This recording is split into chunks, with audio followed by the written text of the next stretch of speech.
We'll make you better. Okay. Show me.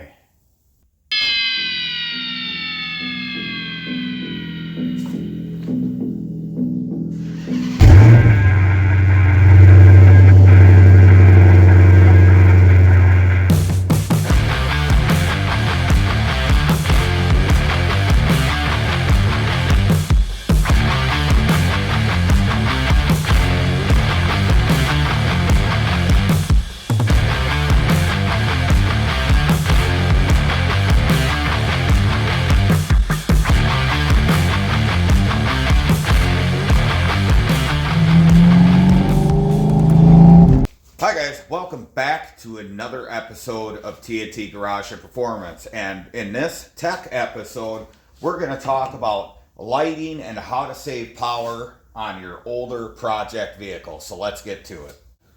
Alright, so today we are talking about, well, saving power and amperage draw on your older project vehicle. Now, if you're like me and on a tight budget trying to get a project done, you're not going to spend the money on a painless harness and everything that goes along with it. You're probably going to be using your factory harness if it's in good shape, which they do work. They worked when they were built, but there's some other considerations to take into account when you are. One of which is upgrading your lighting. And the reason why I say that is these old school incandescents and halogen bulbs take quite a bit of power to operate. When you're talking something that's older, that's got some age on the wires, or maybe it's not as spry as it used to be, it's not as flexible as it used to be, you really don't want to run a lot of high draw through those wires, anything that's high amperage for an extended period of time. And yes, it, like I said before, it worked back in the day, but everything was fresh, the terminals were clean. All of that contributed to a proper electrical system. You start getting dirty contacts, that's going to up your resistance, up your amperage. You start having wires that have a couple areas where the insulation ain't great and there's a little bit of corrosion. That's going to create resistance and up amperage. And the next thing you know, you can have your project car with the hot halogen lights and incandescent turn signals and a bunch of other high draw stuff like your HVAC. You could burn your car right to the ground because the wiring is old and shoddy. So we're going to talk about mitigating one of those by going with an LED setup. Now these are Chinesium LED H4 housings, well, glass housings with LED bulbs in them. And I'm going to show you later in the video just how much power and amp draw these save over your typical sealed beam headlight. And it's a lot. Also, we're going to talk about just the difference between an incandescent, like 1157 bulb like this, and an LED bulb, even a cheap, Chinesium one like this. But that's something we're going to get into as far as what does it take to run your lights on a car, because your headlights are one of the highest draw things that you're going to have on your vehicle. And on an older vehicle, say you have a stock powertrain in it and stock charging system, you're going to be maxed out at about 60 amps that alternator can provide as it's going down the road. It's going to be less as it's idling because it's not spinning as fast. It's not as bad as a generator where they do nothing at idle and only charge when you're up to speed. But having only so many amps to work with is yet another reason to go with an LED setup or something that has less power draw. Like this car, I'm putting 110 or 120 amp GM alternator in it, so I'm not going to have to worry about getting the power out to provide power for stuff like this. But I don't want to stress my wiring, and quite frankly, these are brighter and safer. So before we get into how many amps these draw between your sealed beam headlight that's a halogen or an incandescent versus an LED, or how a marker light bulb like these can draw, we're going to talk about relays very first. So we're going to change positions and we're going to get into that. All right, now that we're back to the whiteboard that everyone loves, we're going to talk about power and relays. So this car, being a 73, has no relays in it whatsoever. It is just a fused electrical system. So we're going to use headlights as an example. So if we have our headlight, like that, there we go. And we'll just make it simple with 2 wires off of it. There's 1 wire, there's the second wire. This wire is going to go to ground. This wire is going to go to your power from a switch. So you got a fuse in there to a switch, or the fuse before the switch or after, really doesn't matter for this. Now what that means is whatever gauge wire that is, that has to carry the full current from the fuse to the switch or vice versa down the system to the headlight. Now think of amperage draw as like a garden hose. If you have a real small hose, you're not going to be able to push a whole lot of water through it. If you have a big hose, you're going to be able to push a lot of water through it. Same goes with wiring. If you've got too small of a wire and you're pulling a lot of power at the end of that wire, and I explained some of this in my Wiring 101 video, go ahead and look for that in the playlist of tech. But if you're trying to pull a bunch of power through a small wire, it's going to heat up. And when it heats up, it's going to start melting the insulation. And once the insulation melts, it can start on fire. It could contact a ground and arc out and start a fire. So this is not ideal. This is how they did it back in the day, though, because all the wiring was fresh. Wiring does age. It's not always perfect. That's why, like, when you have a house that's got old wiring in it, like the not too cloth covered wiring, that stuff degrades. And the same goes for automotive wiring. You start getting, I've got some old wires down here.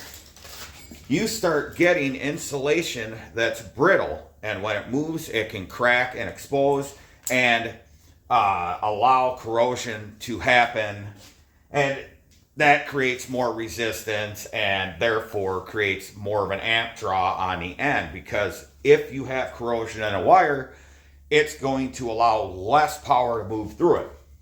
So when this car was new, this setup was fine. All the wiring was new.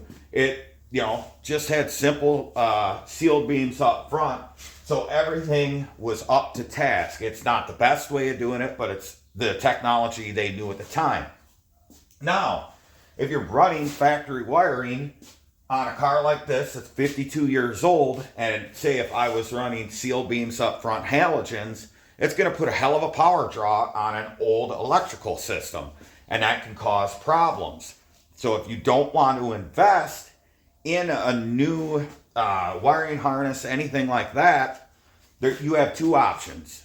You can go ahead and go the LED route and dramatically reduce your amperage load on your wiring, which will keep any problems from coming up. Or what all new vehicles do from the 90s, the late 80s, 90s on up, is instead of having this set up, you got your power, and that goes into a fuse, and then that will go up to a relay. So you got a relay here, and then this power comes out to your headlight, and then of course the ground.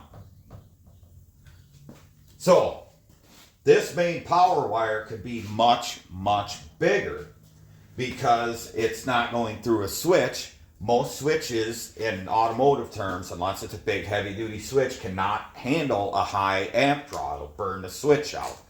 So the solution is to run a big wire, like at least 14 gauge, probably 12 gauge, from your power to a fuse to a relay. And what that relay does is it's a heavy duty switch. It can carry a higher amp draw and a higher load. So what you have then is typically you got the relay grounded. So then you, in order to flip this switch, because it's not physically able to be flipped, you have a trigger wire going to a switch to power, and that also can be fused. And this can be a much smaller wire. It can be 20 gauge, 18 gauge, because it is not carrying any load. All it's doing is providing a power or a ground signal in some cases to trip this relay to activate it to turn your light on. So your power going to the headlight the whole way is a heavy gauge wire that can handle the strain of a high amp draw. Now, a lot of people, when it comes to relays, they just get lost. They don't want to go through and hack their wiring up and put relays in, which I had contemplated on doing with this car, but given that these Chinese, whatever, from Amazon H4 setup with LEDs was 120 bucks, I'd spend that in relays and even more of it in time. So I went ahead and put the LEDs in, which eliminates our power draw issue here, because the amperage draw is less than a quarter. About a quarter or less than a halogen sealed beam. So that's something to think about if you're building an old vehicle or have an old vehicle that you're working on. If you're going to be adding a lot of draw elsewhere, if you only have a 60 amp alternator, that could cause an issue with not being able to keep up charging. If you're putting a bunch of stuff on it, you could overtax your wiring. Say a lot of people put high intensity lights or really hot halogens up front, and then they put off-road lights and this and that. And anytime you add a light that wasn't there factory, you should run a relay. Unless it's an LED, you can get away with it. But you should always run a relay when you're adding lights to something, because like I said, you're safer with a big wire, even if it's a low power draw, if you can handle it when you're adding it in. So that's just a quick overview of why you should be careful on an older car like this when you are upgrading anything or just dealing with the existing wiring system. So now we're going to get into testing the amp draw of that sealed beam headlight versus an LED, as well as the incandescent bulbs versus the LEDs. Now, one small issue I had is dealing with stuff you get on Amazon. I was so excited to get LED bulbs. I tried them out. It's like, yeah, they're pretty bright, give off a nice color, but they were assembled wrong. So where our long post is on the bulb, well, the terminals are switched.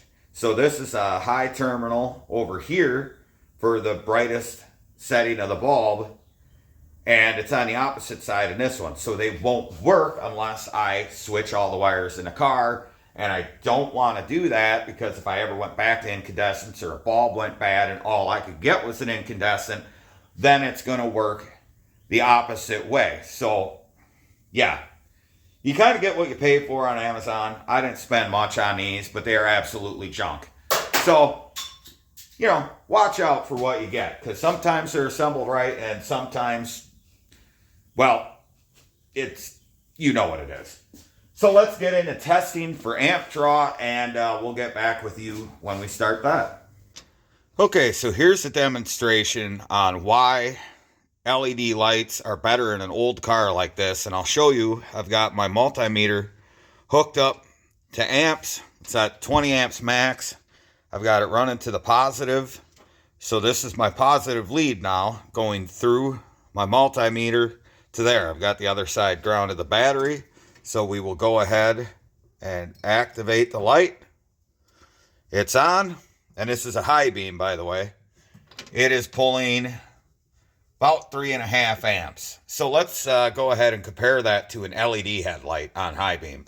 All right, so we're ready to activate the LED. There we go. Try to get you a good look here. That is less than an amp for the high beam. So that is a tremendous reduction in amperage. So this headlights especially are a good idea to go LED, because you've seen that it's just under 2.5 amps we save per light, at least on the high beams. I don't have a functioning low beam, but you could imagine that if you're burning almost 3.5 amps per high beam, and in a quad setup where all of them come on the high beams, that's 7 amps per side.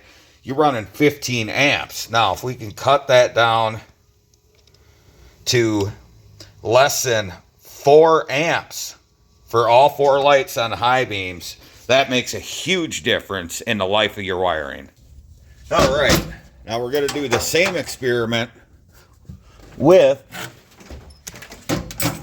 some incandescent bulbs versus some LED bulbs. So we're going to get our ground wire set up again.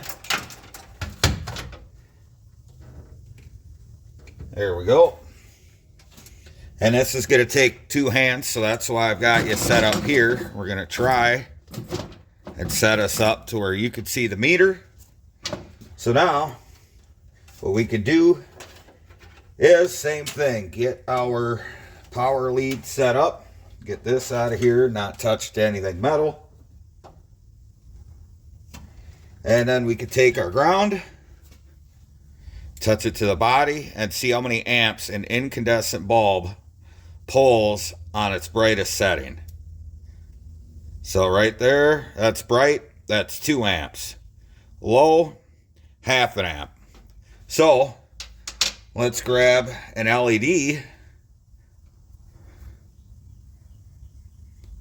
High, well, about 1/10 of an amp. Low,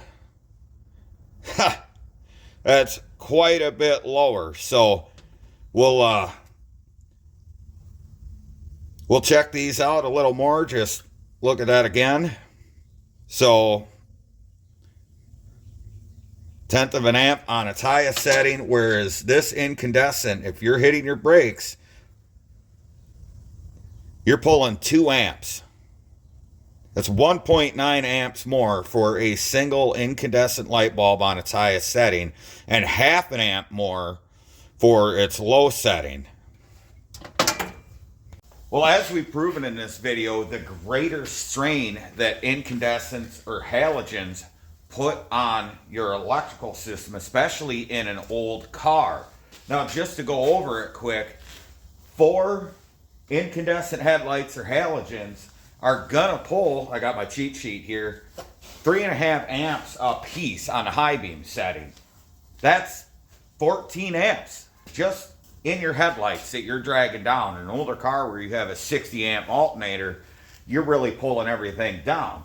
And your incandescent turn signals and parking lights pull 2 amps when they're on their high settings, so turn signals or brake lights, and 0.5 amp when they're just sitting like this as a marker light. Now versus the amp draw of an LED, which is 0.01 of an amp per bulb on its low parking light setting like this. So you could save a tremendous amount of power if you had, say, a lower amperage alternator or even a generator by going LED.